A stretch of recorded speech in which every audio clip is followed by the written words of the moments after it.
प्रिय विद्यार्थियों, मैं Sonkiya madam Christ church convent school Gadarwara digital class में आपका स्वागत है। प्रिय विद्यार्थियों, मैं संस्कृत टीचर कक्षा 10वीं विषय संस्कृत। आज मैं आपको अव्यय परिचय समझाने जा रही हूँ। अव्यय क्या होता है, तो सबसे पहले मैं आपको इसकी परिभाषा आपको समझाती हूँ। तो देखिए, वाक्यों में प्रयोग करते समय जिन शब्दों में लिंग, विभक्ति, पुरुष या वचन के कारण कोई रूप परिवर्तित नहीं होता, उन्हें अव्यय कहते हैं। इनकी ना तो कारक रचना होती है, न काल रचना होती है। ये सदा एक जैसे ही प्रयुक्त होते हैं। अव्यय का प्रयोग उपसर्ग, क्रिया, विशेषण, समुच्चय बोधक, मनोविकार सूचक और अन्य अर्थों में किया जाता है। अब उपसर्ग हिंदी में किसे कहते हैं? वे छोटे शब्द या शब्दांश जो किसी शब्द के आगे जुड़ करके मूल शब्द का अर्थ बदल देते हैं, उपसर्ग कहलाते हैं। आया समझ में? अब यहाँ पर अव्यय 5 प्रकार के बताए हैं।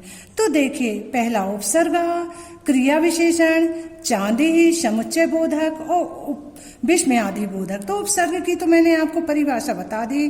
अब उपसर्ग कहाँ जुड़ता है? उपसर्ग हमेशा आगे जुड़ता है। अब देखिए, जैसे बुक में दिया है क्रमांक 1, देखिए प्रा। प्रा का मतलब होता है अधिकः, श्रेष्ठा। अब प्रा किस में जुड़ा है? रामः। यदि रामः में जुड़ा है प्रा, तो क्या हो जाता है? प्रणामः। इसका मतलब होता है अधिक झुकना। अब देखिए परा। परा का मतलब होता है विपरीतम या पीछे, उल्टा। पृष्ठता यानी पीछे और विपरीतम यानी उल्टा। तो इसका देखिए, जया में परा जुड़ा है तो क्या हो गया? पराजया। इसका मतलब होता है हार यानी परावना। अब जैसे अप यानी होता है दूरम या दूर। हारा में अप जुड़ा है तो अपहारा यानी दूर ले जाने वाला। आया समझ में? इस तरह हमारा उपसर्ग रहते हैं। अब देखिए, ये उपसर्ग समय सूचक भी होते हैं। ये अनेक प्रकार के होते हैं। अब देखिए, ये तो मैंने आपको बता दिया। तो इनकी संख्या कितनी बताई गई है? 22। उपसर्ग कितने होते हैं? 22।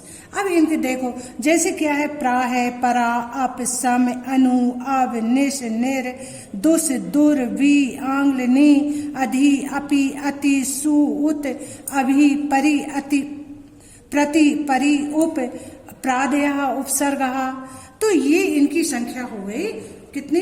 22। अब देखिए, इसी तरह वाक्य हमको बनाने हैं। पहले में शब्द दिया है, दूसरे में उसका अर्थ दिया है और तीसरे नंबर पर यहाँ पर हमको जोड़ करके बताया गया है। आया आपको समझ में? अब इसके बाद देखिए क्या है यहाँ पर? निर। तो देखिए, निर्गमः। तो नी रे, ये ऊपर रेफ लगी है, निर्गमः में जुड़ा है, निर्गमः हो गया। अब दुस यानी होता है कठिनम। दुस ये जुड़ा है कराह में, तो दुष्कराह हो गया। इसका अर्थ करने में कठिन। आया समझ में? तो इस तरह ये हमने जोड़े हैं। अब बेटा आप पेज पलटाइए। अब देखिए, दूसरा है क्रिया विशेषणानि।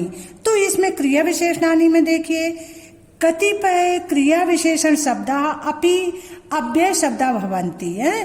तो इसमें कौन कौन से आए हैं? अपि, एव, कदा, कुतः, मा, इतस्ततः, यत्, तत्, या अत्र, तत्र, यत्र, तत्र, यदा, कदा, तथा, यथा, तथा, यावत्, तावत्, सन है।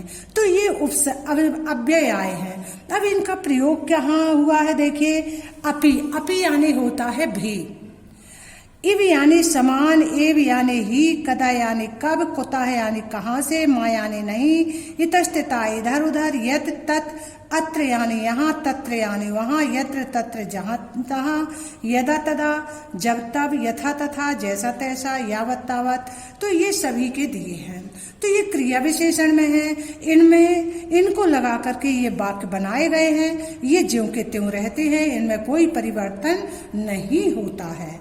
अब देखिए, तीसरा नंबर है चांदी। चांदी का प्रयोग किन शब्दों के लिए होता है? इनका और के लिए, अथवा के लिए, अधिक के लिए होता है। तो ये और अथवा अधिक बताना होता है। तो चांदी अव्यय अव्यय का प्रयोग होता है वाक्यों में। अब जैसे समुच्चय बोधक बताना है तो समुच्चय बोधक के लिए समुच्चय बोधक क्या होता है, जब कोई कार्य को आरंभ करते हैं तब उसका प्रयोग किया जाता है। आया समझ में? तो अथ, चेत, नोचेत इनका प्रयोग किया जाता है। विस्मयादि बोधक, जब कोई आश्चर्य वाली बात होती है, कोई दुख, शोक, घृणा जब ये होते हैं प्रकट, क्रोध, तो हमें विस्मयादि बोधक अव्यय बताने पड़ते हैं। आया समझ में आपको? तो देखिए ये हमारे अव्यय थे। अब देखिए अव्यय समय सूचक अव्यय रहते हैं। समय सूचक के लिए जैसे अद्य, एकदा, इदानीं, संप्रति, हा, स्वा, सर्वदा, संप्रताम, तो इनका प्रयोग किया जाता है समय सूचक के लिए। तदानीं, प्रातः, अधुना, यदा, पश्चात, पुनः, या, तावत, प्रतिदिनम, चिरम, आचिरम, शस्त्रम, तो इनका प्रयोग किया जाता है हमें समय सूचक में। अब दूसरे होते हैं स्थान सूचक अव्यय। तो स्थानों का पता करने के लिए हमें स्थान सूचक अव्यय का बताना पड़ता है।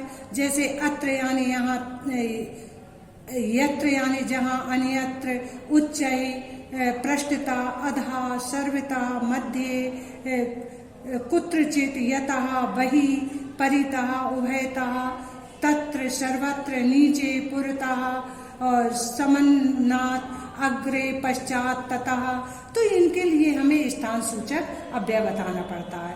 अब प्रश्न सूचक अव्यय, जब हम कोई प्रश्न करते हैं तो वहाँ प्रश्न सूचक अव्यय होता है। जैसे कुत्र, कदा, कथम, कुतः, अपि, क्वे, तो ये हमारे हो गए प्रश्न सूचक अव्यय। अब अन्य अव्यय वो सभी में प्रयोग हो जाते हैं। अन्य अव्यय कैसे हैं? अथ, यथा, सर्वदा, अतः, इत्थम, वहम, बाढ़म, ध्रुवम, तू, परंतु, एवं, तो ये है हमारे अन्य। अब कुछ अव्यय ऐसे हैं जो हमारे एग्जाम में आते हैं अनिवार्य रूप से, तो उनको और देख लीजिए, अपना हो जाएगा। जैसे क्या है? तत्र, तत्र से वाक्य बनाने आते हैं। कदा प्रश्न में आता है, अधुना भी आता है।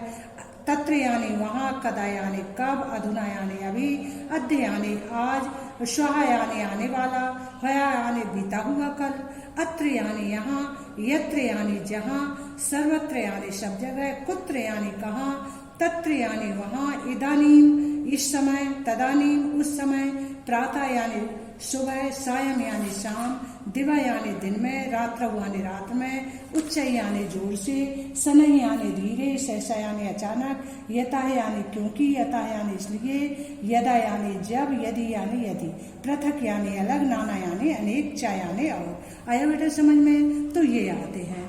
अब जैसे क्या है? चेदी, उसमें अपना आता है चादी में चा, और भयापूर्वक, किल, खलु, यानी खलु का मतलब होता है समुचय, निश्चय ही।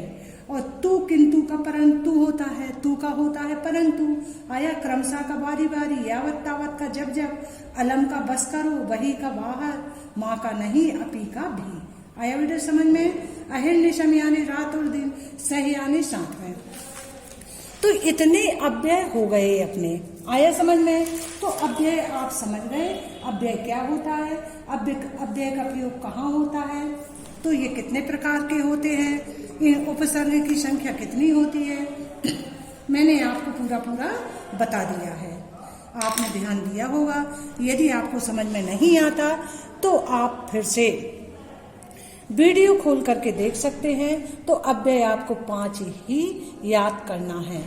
आया समझ में? धन्यवाद।